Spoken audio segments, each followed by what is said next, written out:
Sejumlah sumber menyebut Iran menolak proposal tersebut karena tidak mencakup penyelesaian isu Selat Hormuz.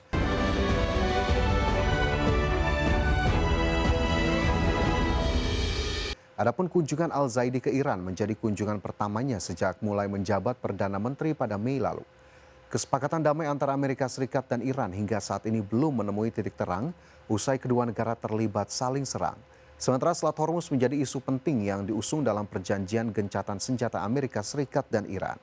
Pihak Iran menekankan negaranya merupakan satu-satunya pihak yang berhak mengendalikan Selat Hormuz. Sementara Amerika Serikat mendorong agar semua kapal komersial dapat melintasi jalur maritim penting itu tanpa syarat.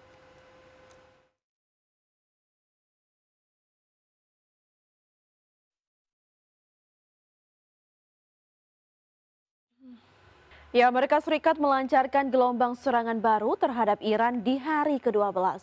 Serangan targetkan gardu listrik di kota pesisir selatan Iran.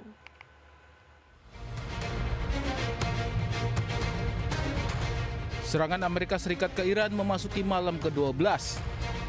Amerika Serikat menargetkan kota pesisir selatan Bushehr, termasuk situs gardu listrik di kawasan tersebut hingga memicu ledakan. Sementara itu, Wakil Gubernur Provinsi Khuzestan menuturkan serangan rudal AS juga menghantam sebuah lokasi di pinggiran kota Andimesh.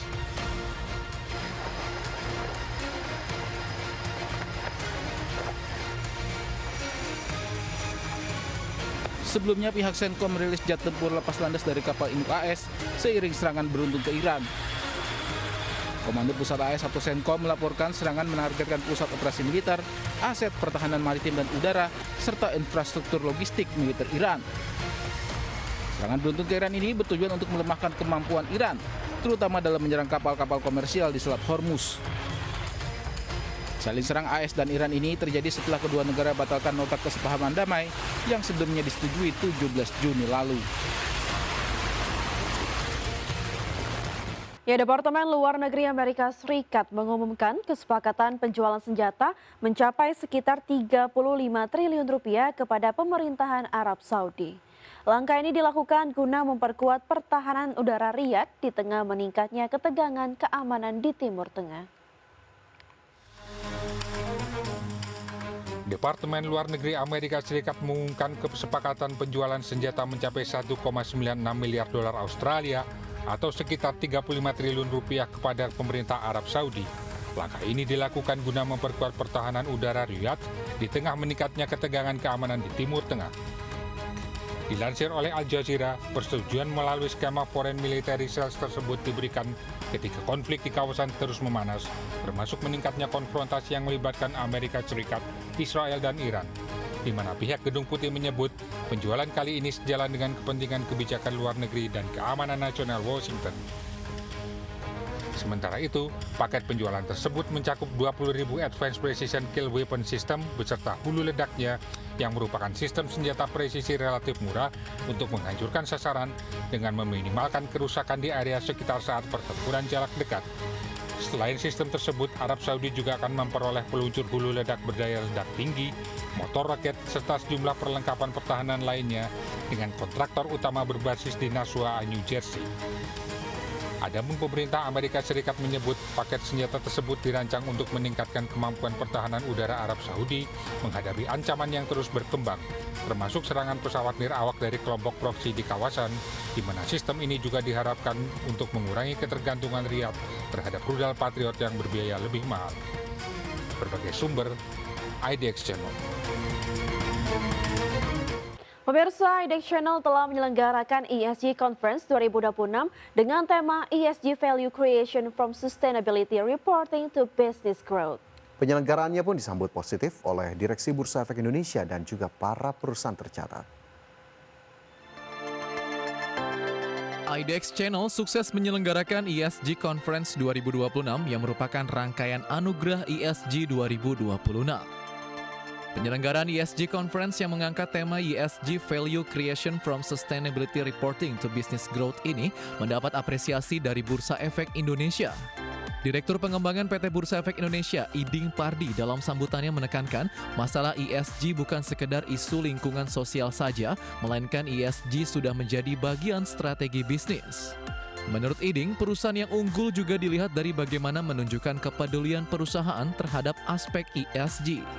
Bapak Ibu semua, masalah ESG sesuai dengan temanya Beyond Compliance. Jadi masalah ESG itu bukan sekedar compliance, bukan sekedar isu lingkungan dan sosial. ESG sudah menjadi bagian dari strategi bisnis. Perusahaan-perusahaan yang unggul itu dilihat dari bagaimana kepedulian perusahaan itu terhadap aspek-aspek ESG. Penyelenggaraan ESG Conference 2026 ini diharapkan dapat menjadi ruang untuk berbagi praktik terbaik dan memperkuat kolaborasi dalam membangun pasar modal yang berkelanjutan. Jakarta, Rikian Wari, IDX Channel. Berikutnya, Menteri Koordinator Bidang Infrastruktur dan Pembangunan Kewilayahan Agus Harimurti Yudhoyono mengatakan fokus pemerintah saat ini adalah menerapkan kebijakan pembangunan pro rakyat. Menurut AHY, pemerintah terus memperkuat ketahanan energi dan ketahanan pangan di tengah ancaman gejolak ekonomi akibat perang di Timur Tengah. AHY menambahkan kementeriannya akan mendukung berbagai prioritas pemerintah melalui pembangunan infrastruktur dan penguatan konektivitas. Menurutnya, dukungan infrastruktur diperlukan agar berbagai program prioritas pemerintah dapat berjalan optimal. Termasuk pemerintah terus berupaya menghadirkan kebijakan yang membantu masyarakat yang membutuhkan, yakni kebijakan pembangunan yang pro rakyat. Fokus pembangunan kita di sektor pangan, dan tentunya kalau kami dari sisi infrastruktur tentunya ingin mendukung agar apa yang menjadi prioritas negara juga dapat kita support dengan baik secara infrastruktur dan konektivitas.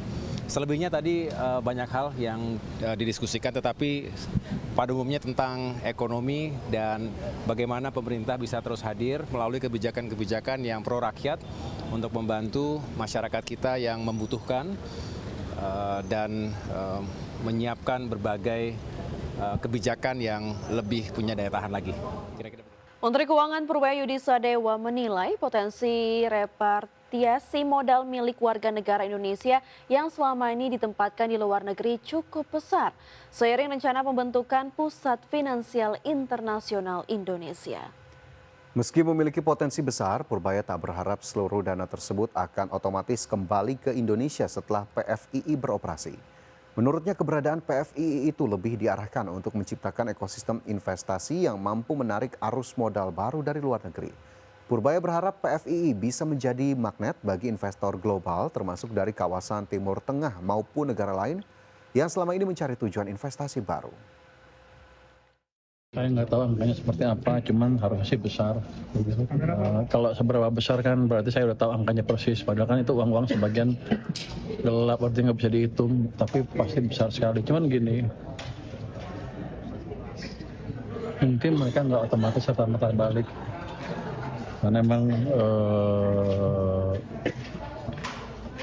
ya emang mereka harusnya di luar selama ini. Yang kita harapkan nanti yang luar negeri seperti dari kawasan Timur Tengah atau negara-negara lain yang bisa mau masuk ke sini.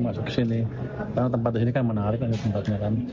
Jadi harusnya sih untuk saya sih ekspektasinya 0 to positif. Artinya ini game yang bagus sekali yang sudah ambil oleh ekonom kayak saya. Jadi kayak ambil itu